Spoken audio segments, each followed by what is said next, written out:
പ്രത്യേകിച്ച് ഒരു ലക്ഷ്യമൊന്നും ഉണ്ടായില്ല. ജസ്റ്റ് എക്സാം ആകുമ്പോൾ എന്തെങ്കിലുമൊക്കെ തട്ടിക്കൂട്ടി ചെയ്യുന്ന ആ ഒരു രീതിയിലായിരുന്നു.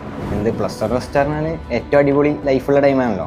പ്രത്യേകിച്ച് വല്ലാതൊന്നും ഉണ്ടാവില്ല, എല്ലാവരും ഇങ്ങനെ അടിപൊളിയായി നല്ല എൻജോയ് ചെയ്ത് നടക്കുന്ന ടൈമാണ്. ആ ടൈമിലൊക്കെ ഒന്ന് ഫോൺ, ഇൻസ്റ്റാഗ്രാം, സോഷ്യൽ മീഡിയ ഒന്നും ഇല്ലാതെ ജസ്റ്റ് കുറേ സിനിമ ഇറങ്ങുന്നുണ്ട്. ഞാൻ കുറേ സിനിമ കണ്ടിരുന്ന ആളാണ്. പക്ഷേ ഒന്നും കാണാതെ അങ്ങനെ ഇവിടെ ഇങ്ങനെ ഇരുന്നില്ലേ.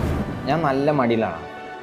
നല്ല മടി പറഞ്ഞാൽ ഒന്നും ചെയ്യില്ല മീൻസ് ജസ്റ്റ് എക്സാം ആകുമ്പോൾ എന്തെങ്കിലുമൊക്കെ തട്ടിക്കൂട്ടി ചെയ്യുന്ന ആ ഒരു രീതിയിലായിരുന്നു. ഇങ്ങനൊരു സിസ്റ്റത്തിൽ ഒരിക്കലും നിലനിൽക്കാൻ പറ്റാത്ത രീതിയിലൊരു മൈൻഡ് സെറ്റുള്ള ആളായിരുന്നു ഞാൻ.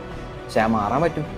അത് എങ്ങനെയാണ് ഈ ഒരു പ്രായത്തിലൊക്കെ എന്ത് മോശം മൈൻഡ് സെറ്റാണെങ്കിലും അത് കുറച്ച് കാലം നമ്മൾ വേണമെന്ന് വിചാരിച്ചാൽ നമുക്ക് അതിനുള്ള മോട്ടിവേഷൻ, അതിനുള്ള അഡ്വൈസും കാര്യങ്ങളൊക്കെ അതുകൊണ്ട് ഇഷ്ടംപോലെ കിട്ടും. അങ്ങനെ കിട്ടുകയാണെങ്കിൽ മാറ്റാൻ പറ്റും. എങ്ങനെയുള്ള ആൾക്കാർക്ക് വരാം. ഫസ്റ്റ് പ്ലസ് വണ്ണിൽ വന്ന ടൈമിൽ അത്യാവശ്യം സ്ട്രഗിൾ തന്നെയായിരുന്നു.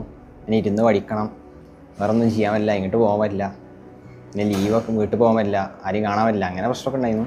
കറക്റ്റ് സിസ്റ്റമാറ്റിക്കായിട്ട് വർക്ക് ഇട്ടാൽ അതിൻ്റെ റിസൾട്ട് കിട്ടുമെന്ന് മനസ്സിലായി.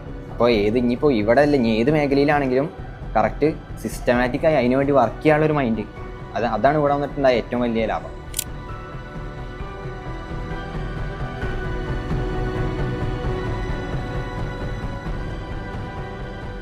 ഇൻറ്റേർണൽ ഇൻസ്പിറേഷൻ അങ്ങനെ ഒരു കാരണമൊന്നുമില്ല. ജസ്റ്റ് എന്താ വെച്ചാൽ വെറുതെ ഈ ഒരു 2 വർഷം മര്യാദക്ക് പഠിച്ചാൽ എവിടെയെങ്കിലുമൊക്കെ എത്തും. എന്തായാലും 2 വർഷം പഠിച്ചത് ഇതുവരെ എന്തായാലും ലാഭമാണ്. ഇനി അങ്ങോട്ട് എന്ത് പറ്റിയാലും 2 വർഷം ഏറ്റവും നല്ല ലാഭം എനിക്കുണ്ട്. അതിന് നീറ്റ് എന്നുള്ളതല്ല, ഏതൊരു രീതിയിലായാലും അത് മൊത്തത്തിൽ പഠനത്തിൽ, ജീവിതത്തിൽ തന്നെ ഒരു സിസ്റ്റം കൊണ്ടുവരാൻ സാധിച്ചു. മറ്റേ വെറുതെ എന്തെങ്കിലും ചെയ്യാന്നുള്ളതിന് പകരം കുറച്ച് സിസ്റ്റമാറ്റിക്കായിട്ട് കാര്യങ്ങൾ കൊണ്ടുപോകാനും പിന്നെ ഹാർഡ് വർക്ക്, വെറുതെ ടൈം കളയാതെ ടൈം കറക്റ്റ് യൂട്ടിലൈസ് ചെയ്യാനുള്ളൊരു അതിനുള്ളൊരു ക്യാപ്പബിലിറ്റി ഉണ്ടായി.